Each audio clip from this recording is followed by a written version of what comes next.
Yep. And that still doesn't want to work. Been driving around. Everything's been running pretty well ever since the last issue I had, which, as you guys know, was the ground wire. Green indicates that it works, so that's good. But for some reason, my gauge has been acted up on me.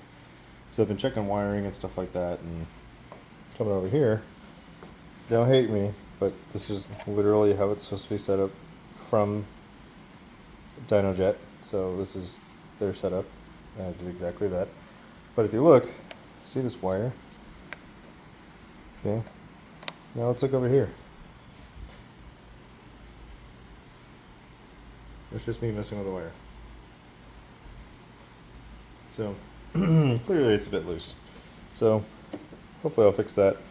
And then that'll be the end of my DynoJet woes, because between this and the other thing, it's been kind of driving me a little crazy. So I was going to have a little bit longer of a video. So I'm going to combine this one with another one. But I've been wanting to install this for a little while. This is a nice piece from Tyga, and I ordered it factory direct from them. Yeah, I opened it up and then I realized there's no hardware. So, yeah, I guess I'm just gonna end this video and combine it later on. So, I'll get some more hardware. We'll do a quick discussion about this. We'll kind of talk about the placement, because as you can see, not as much up here as there is down here, right? So, that has to do with your type of bike. And when somebody was explaining it to me at first, it didn't make much sense to me, because I was like, what are you talking about? This looks exactly where it's supposed to be. But depending on your generation and what year, that might not be the case. So we'll go over that and discuss it next time. So I'm going to go ahead and end it here, and then we will reapproach next week. And when we do that, we'll have this video plus another video added together. All right, I'm back. So, in the first part of the video, I kind of went over and discussed about how, there was no hardware, trying to figure that out. Then it dawned on me, 3 of these obviously are good to go, because that comes from here. And then looking at this, I already took a majority of these out, but these are just plastic plugs.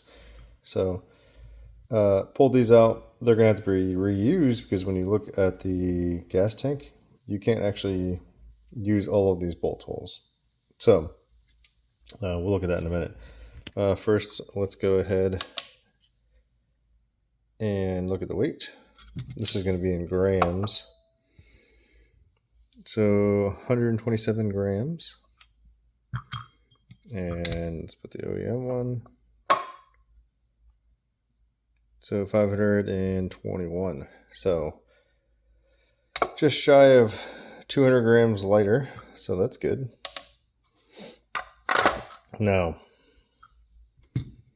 the way that this works is, if you look at the bottom, these both have seals. It's going to be kind of a pain, because you have to compress it.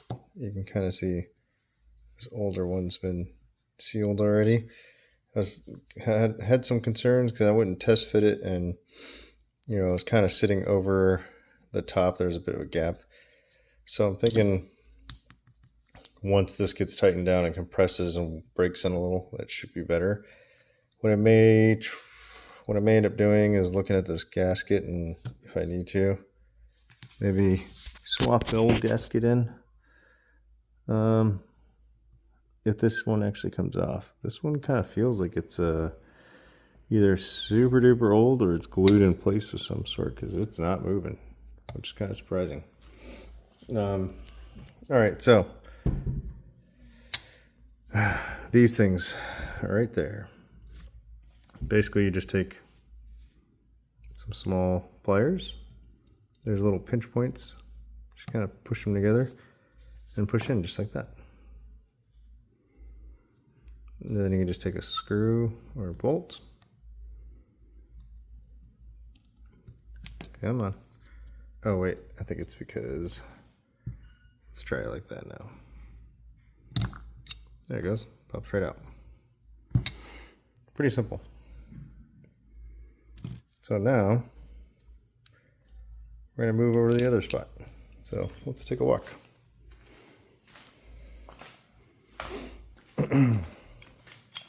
Okay. So if we look over here, we have the inside of the tank. Now, what you're going to see is 3 spots. 1, 2, 3. Those are the threaded ones. These ones are kind of where the other holes are, but obviously the bolts are in there for something.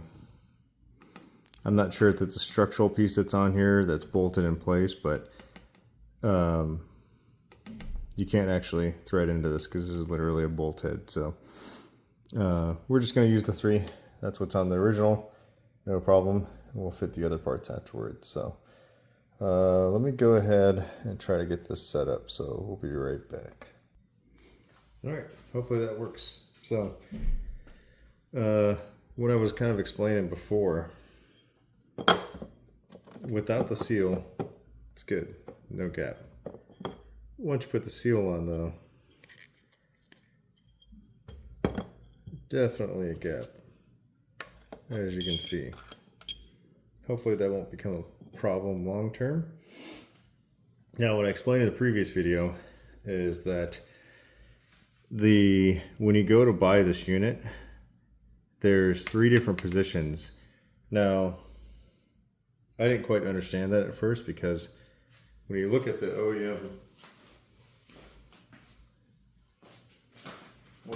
OEM fuel latch cover, it's just, you got this one big cover that sits in the middle, right?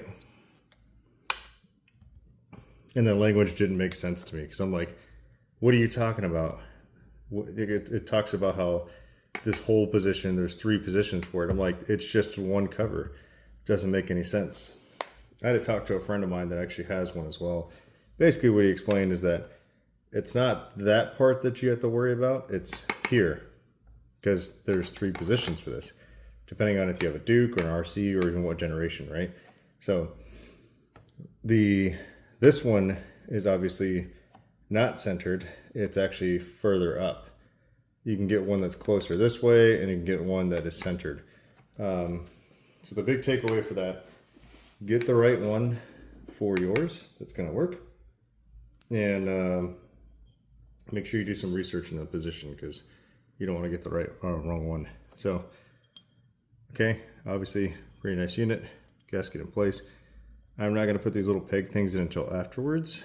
So for now, I'm going to concentrate on getting this in and seeing what kind of effort it's going to take to get this thing centered. So let's see, first of all.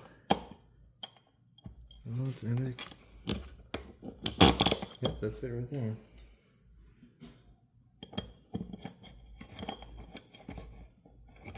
We're going to do all 3 of these at one time, a little bit at a time. See if we can kind of get it to compress evenly,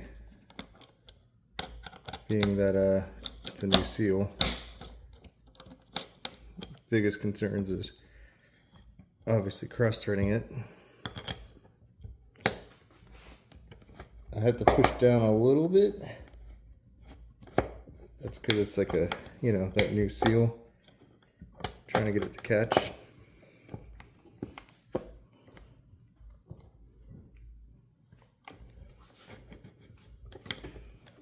Man, that thing's tough.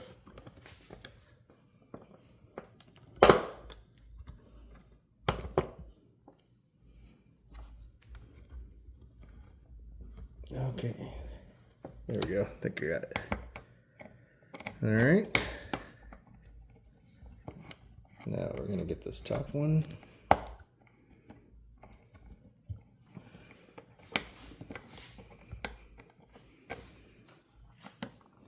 So yeah, definitely a little effort required, because you got to get it to catch. Okay, there we go. Got all three.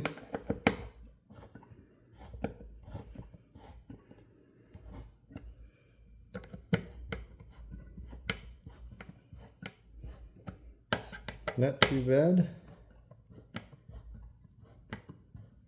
That one's done. Okay. And boom, last one. All right, little fake bolt pegs. Let's see how hard that's. Oh, that goes in pretty easy.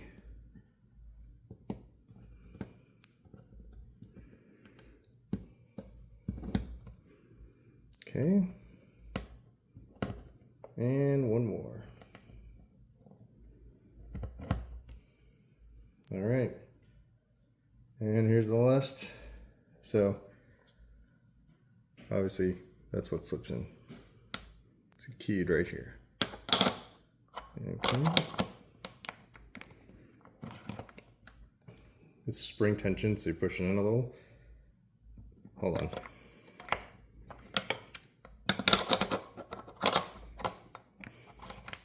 There we go.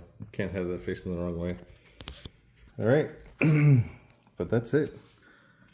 That looks really good. I'm super happy with that. So now we gotta try one more thing. Let me set this down for 1 second. We gotta see how this is with the glove. So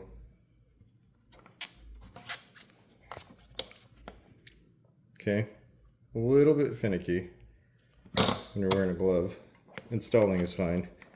It's just when you're pinching it to kind of lift it up.